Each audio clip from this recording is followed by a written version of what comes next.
I need y'all to help me sing. God is able to do just what he said he would do. He's gonna fulfill every promise. Yeah. Don't give up on God. Tell somebody, 'cause he won't give up on you. He's able. Woo! I believe it tonight. Yeah. He's able. Somebody shout tonight. He's able. Hallelujah. We're going up. God is able to do just what he said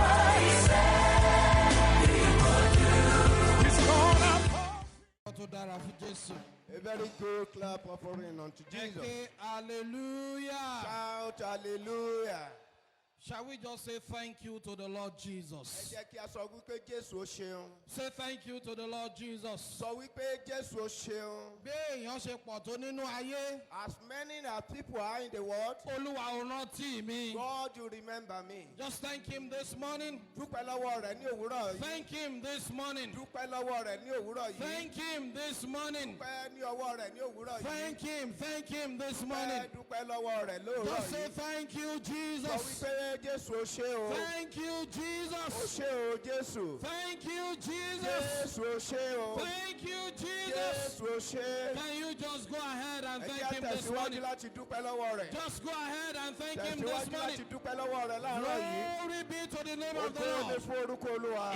In Jesus' mighty name we pray. Ní orúkọ Jésù ńlá ni a gbàdúrà.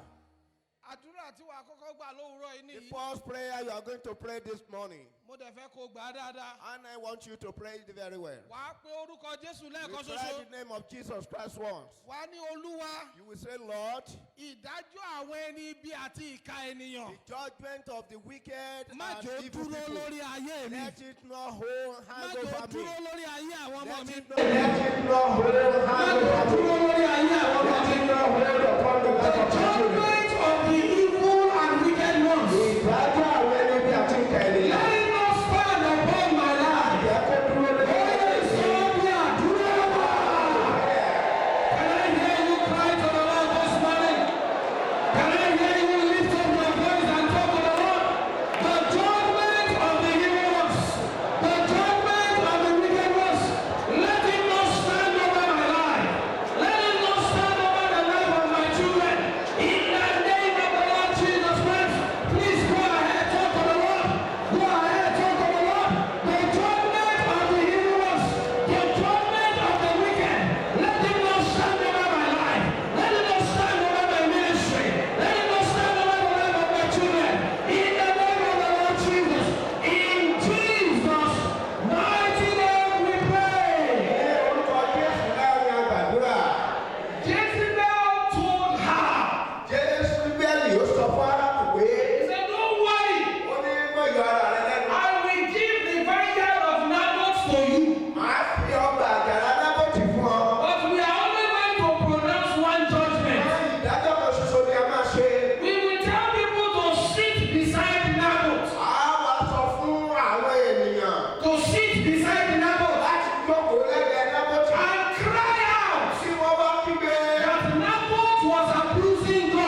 is, ó sọ fún Nábótì, he told Naboth, ó ní ọgbà àjàrà tó jogún lọ́wọ́ àwọn bàbá ẹ̀. say the vineyard that you inherited from your father, Ọgbà àjàrà, the vineyard, ọgbà àjàrà, the vineyard, ó ní fún mi. say, give Mo me. fẹ́ fi ṣe ọgbà ewébẹ̀. I want to turn it to vegetable garden. Ó nígbà yẹn lọ́wọ́ ẹ̀kọ́ pé èmi lè lọ́wọ́. Number one, Naboth inherited the vineyard. Ní àkọ́kọ́, Naboth ó jogún rẹ̀ ní. It was difficult for him to give it out. Ó ṣòro fún láti fi síta. Number two, he wants to convert gold to ordinary silver. Ìkejì ni wípé ọfẹ́ fi wúrà sí ọwọ́ Ó fẹ́ gba ọgbà àjàrà. You want to take the Ó vineyard. fẹ́ bá mi di ewédú àti ilá. You want to turn it to where you will be planting Naboth said it okra is- and plant. Naboth said, I can't do that. Naboth sọ pé mi ò lè fi sílẹ̀. Ó wá ṣe ìdájọ́ ìbí lórí ẹ̀. And he now raise people Kí àwọn judgment. méjèèjì sókè sí Ọlọ́run. Try your 2 hands on Ó top. fẹ́ kó gbàdúrà fún àwọn ọmọ I rẹ̀. want you to pray for your children and his From children. this morning, Láti òwúrọ̀ yìí, I stand and decree mo sọ̀rọ̀, mo sọ pé every evil judgment over your children. gbogbo ìdájọ́ ti They lórí will not stand in the name of Jesus.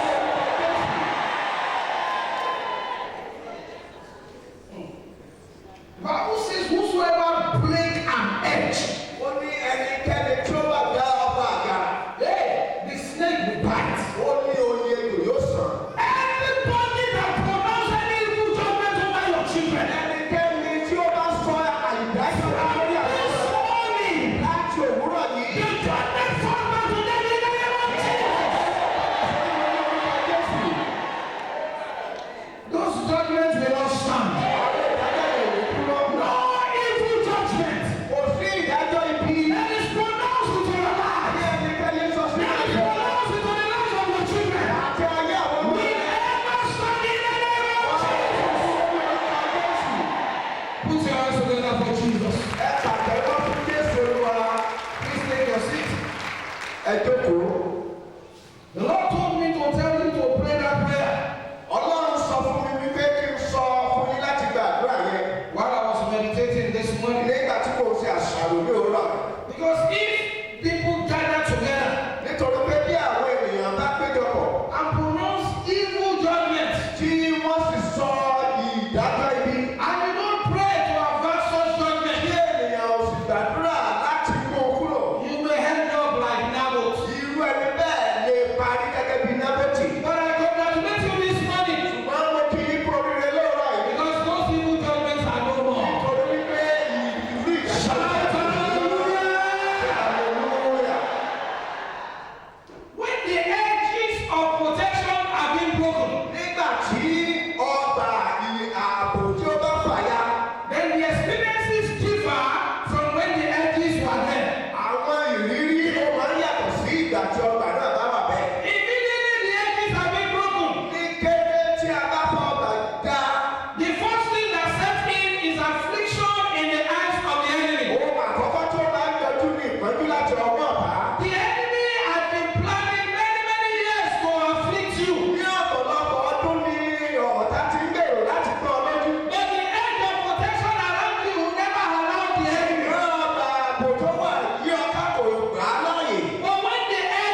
was removed. Àwọn ọgbà náà kúrò. And Samson was put to shame. Àwa ojú wa ti Sámsónì. Bíbélì sọ wípé Bible said, àwọn Fílísítì yọ ojú ẹ̀ méjèèjì. Philistine removed his two eyes. Wọ́n bí ọwọ́ ẹ̀. The tie is Wọ́n one. bí ẹsẹ̀. The tie is Wọ́n one. mú wá sínú ilé òrìṣà They rẹ̀. brought him even into the Wọ́n presence sọ of pé kó God. máa ṣe àríyá báwọn. Now ask him to be And they entertained. were mocking him. Wọ́n ti wá fi ṣe This lẹ́yìn. year in the name of Jesus, Ọdún 2024. your children will not be mocked. Nígbà àwọn ọmọ rẹ̀. Your children will not be mocked. Nígbà àwọn ọmọ rẹ̀. You will not be mocked. Nígbà In the name of Jesus. Before we pray, kí a tó gbàdúrà. very, very important. Ó ṣe pàtàkì. 3 things Ohun mẹ́ta that makes God to remove the hedge. ó máa ń mú kí Ọlọ́run kó mú ọgbà kúrò. I told you on Monday that that hedge can be removed. Ó sọ fún yín wípé ní ọjọ́ kìíní wípé a lè mú ọgbà yẹn kúrò. It can be removed. A lè mú kúrò. But there's only one person that can remove it. Ṣùgbọ́n ẹnìkan ṣoṣo ló lè mú kúrò. That's the Almighty. Òun náà ni Ọlọ́run Olódùmarè. He's the only one that can remove Òun it. náà ni ẹnì náà tí ó lè mú kúrò. No devil can remove it. Kò sí èṣù tí ó lè mú No kúrò. Satan can remove Kò it. sí Sàtánì tí ó lè mú No kúrò. principality and power can remove Kò it. sí ìjòyè àti agbára tó lè mú No kúrò. force can remove it. Kò sí ipá tí ó lè mú kúrò. Kò sí ẹnikẹ́ni. Nobody. Kò sí ẹnikẹ́ni. Nobody. Kò sí But ẹnikẹ́ni. only God. Ṣùgbọ́n ní Ọlọ́run nìkan. And why will God remove Kí it? ni ìdí tí Ọlọ́run yóò fi mú kúrò? Ìkíní, When you disobey God. nígbà tí o bá ṣe àìgbọràn sí Ọlọ́run. It's not good to disobey Kò God. dára láti ṣe àìgbọràn sí Ọlọ́run. God told Jonah, Ọlọ́run sọ fún Jónà, go to Nineveh. lọ sí Nínéfè. I have a message for you. Mo ní iṣẹ́ fún ọ. He refused to go. Ó kọ̀ láti lọ. He chose another path. Ó wá sọ sí ọwọ́ lọ Ó sí. ṣe bọ́ sínú ọkọ̀. As soon as he got to the boat, Ìjì ńlá dẹ̀ bẹ̀rẹ̀. and there was a great storm. Ohun tí ò jẹ́ kí ìjì jà nínú ọkọ̀ tẹ́lẹ̀tẹ́lẹ̀. God did not allow that storm to affect him in Òun ni bí àpò ńlá kan wà lórí ẹ̀. because there was a great I head. just said go to Nineveh. Ọlọ́run sọ wípé lọ sí Nínéfè. And he refused. Ó ti kọ̀. God removed that edge. Ọlọ́run wá mú ọgbà rẹ̀ kúrò. Don't disobey God. Má ṣe àìgbọràn sí Ọlọ́run. This year, don't Ní disobey God. ọdún yìí má ṣe àìgbọràn sí It Olúwa. may be difficult, Ó lè nira. but don't disobey. Ṣùgbọ́n má ṣe àìgbọràn sí In Ọlọ́run. Joshua chapter 7, Ní Jóṣúà orí keje, that tells us of how Joshua won many battles. Ọlọ́run sọ fún wa bí Ọlọ́run ṣe jẹ́ kí Jóṣúà kó ṣẹ́gun ọ̀pọ̀lọpọ̀ From ogun. chapter 6, he began to have victory upon victory. Láti orí kẹfà, ó bẹ̀rẹ̀ sí ní ìṣẹ́gun láti But orí in ìṣẹ́gun. chapter 7, from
ẹ̀ṣẹ̀. Sin. Ẹ̀ṣẹ̀. Anytime there is sin, Ní ìgbàkúgbà tí ẹ̀ṣẹ̀ bá wà, the covering is removed. a máa ń mú ààbò kúrò. Anytime you fall into sin, Ní ìgbàkúgbà tó bá ṣubú sínú ẹ̀ṣẹ̀, anytime, the moment you fall into sin, ní kété tó ṣubú sínú ẹ̀ṣẹ̀, that edge is removed. a mú ọgbà yẹn kúrò. Tó o bá lọ báyàwó níyàwó sùn, If you lie with other man's wife, bó o ṣe ń wọnú ilé yẹn, àbò yẹn wà lórí ìyàwó. as soon as you enter there is that edge of you. Ṣe tó lórí ìyàwó níyàwó As yẹn. soon as you are through with that woman, God remove that edge. Ọlọ́run mú ààbò yẹn kúrò. Tó o bá lọ jí owó olówó, If you go to steal other bó o people's ṣe ń wọ money, bẹ̀ lọ láti lọ jí àbò yẹn wà lórí ẹ̀ o. you have to steal it there Bó was. o bá ṣe tó owó tó mú owó As yẹn, soon as you take that money, God remove the edge. Ọlọ́run máa ń mú ọgbà yẹn kúrò. That's why when you come to church every Sunday, Ìdí yìí tó fi jẹ́ pé wẹ́wí nígbà tí a bá wáyé sọ́ọ̀tì ní ọjọ́ gbogbo ọjọ́ ìsinmi. it sounds like foolishness to you Wọ́n máa ń dàbí wèrè sí ọ. when we tell you to confess your sin every Nígbà tí a Sunday. bá sọ wípé kí o jẹ́wọ́ ẹ̀ṣẹ̀ rẹ ní gbogbo ọjọ́ ìsinmi. As immediately you enter the church, Bí o ṣe ń wọnú ilé ìjọsìn. first thing we ask you to do is to confess Ó your máa sin. kọ́kọ́ tí a máa sọ ní wípé kí o So jẹ́wọ́ that ẹ̀ṣẹ̀ rẹ. that covering that has been removed Kí gbogbo ọba tí a ti mú kúrò yẹn. can be restored. Kí a lè bá a dáná So padà. anytime you fall into sin, Ní gbogbo ìgbà tí a bá ṣubú sínú ẹ̀ṣẹ̀. you just remove his edge. Ọlọ́run yóò kàn wọ́n ọgbà rẹ̀ kúrò. Until you go back and ask God, Tí di ìgbà tí o bá lọ bá Ọlọ́run. please forgive Tí me. o sì béèrè fún Then he will restore the edge. Then he will restore the edge. nígbà náà yóò wá dá ọgbà The rẹ̀. Bible tells us in Numbers 23 Ilé sọ fún wa ní Númérì orí kẹtàlélógún. that Mr. Balaam Ó ní ọ̀gbẹ́ni Bálámù. would not curse the children of Israel Ilé tí àwọn ọmọ Ísírẹ́lì rè é. because there was an edge over them. Níbi ọgbà pẹ̀lú orí But wọn. when you get to man in Numbers 25, Nígbà tí o bá dé ilé lọ ka Númérì orí the kẹtàlélógún. children of Israel committed a sin. Àwọn ọmọ Ísírẹ́lì wá ń ṣẹ̀. Immediately they Ní sin. kété tí wọ́n ṣẹ̀. God removed the edge. Ọlọ́run mú ọgbà kúrò ní orí. Those that could not be cursed, Àwọn tí a kò lè fi dé. they began to suffer for things that are just too little. Wọ́n wá bẹ̀rẹ̀ sí ní jìyà lọ́wọ́ nǹkan tó kéré. I pray for you again. Ó tún gbà àdúrà fún yín. In this year, Ní ọdún yìí. by the grace of the Almighty God, Ọ̀rẹ́ ọ̀fẹ́ Ọlọ́run Olódùmarè. the edge over you will not be removed. Ẹ lórí ìrìn àkò ní mú The kúrò. edge over you will not be removed. Òní kúrò. The edge over you will not be removed. Tàbí orí ìrìn àkò ní In kúrò. the name of Jesus. Orúkọ Jésù. So we want to go and pray. Nítorí àfẹ́ lọ gbàdúrà. Please rise up on your Wọ́n feet. ti dé dúró ní orí ẹsẹ̀ rẹ̀. Rise up on your Dé feet. dúró ní orí ẹsẹ̀ rẹ̀. You have a covering over your Ó head. ní ọgbà kan tí ó dá àbòbò lórí And ẹ̀. as long as it is there, Níwọ̀n ìgbà tí ó bá sì wà mẹ́. nothing can touch Kò you. sí kankan tó lè fọwọ́ kàn án. The moment it is removed, Wọ́n ní kété tí a bá ti mú kúrò. the exact moment that it is removed, Kété tí a bá ti mú kúrò. the evil begins to come in. Àwọn ibi yóò bẹ̀rẹ̀ sí ní máa So wọlé. we're going to pray now and tell God, Ó gbàdúrà sọ fún Ọlọ́run we báyìí. pray very well this Ó morning. gbàdúrà dáadáa ní òwúrọ̀ yìí. 2024, Ní ọdún 2024. we will not embark on any journey of no return. Mi ò ní lọ sí ìrìn àjò àná dé. When you want to search for journey, Nígbà tí o bá fẹ́ lọ sí ìrìn àjò, the covering of God is always there. ààbò Ọlọ́run máa ń wà níbẹ̀. But when you are searching for journey as a sinner,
Somebody came visiting her. Ẹnìkan sì wá láti wá bẹ̀rù.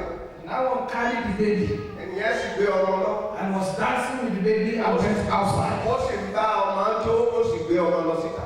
And this lady said she wanted to go and take her bath. Obìnrin yẹn sì wá sọ wípé òun fẹ́ lọ wẹ̀. And she went into the bedroom. Ó sì wá lọ sí ìbalùwẹ̀. The next thing she had was pow.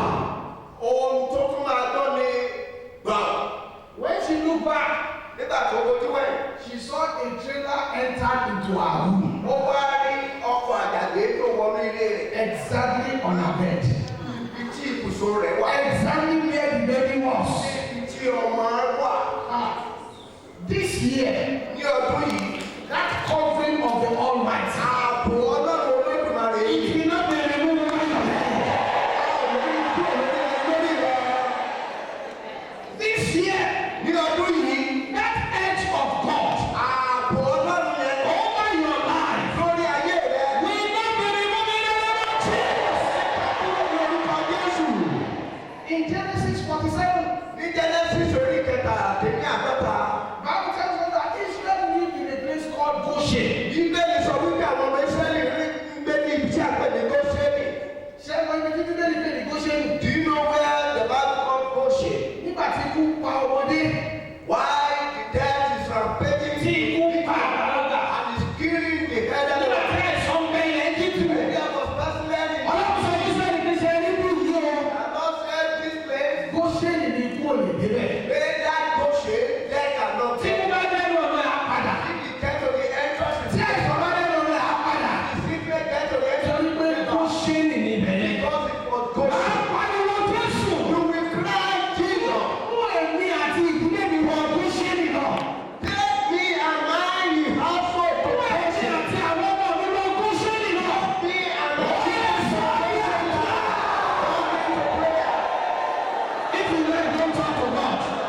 If you like, don't pray. But I beg you to pray. Take me to your Goshen. In the name of Jesus. Just go talk to the Lord now. Go talk to the Lord now. Take me to your Goshen. Take my children to your Goshen. In the name of Jesus. Oh yes. Take me to your Goshen. Take me to your Goshen. Take me to your Goshen. Are you talking to the Lord now? Are you talking to the Lord now? Are you talking to the Lord now? Take me to your Goshen. Take me to your Goshen. Take me to your Goshen. Come on, talk to the Lord. Talk to the Lord. Talk to the Lord. There is a place called Goshen. Jésù Olúwa.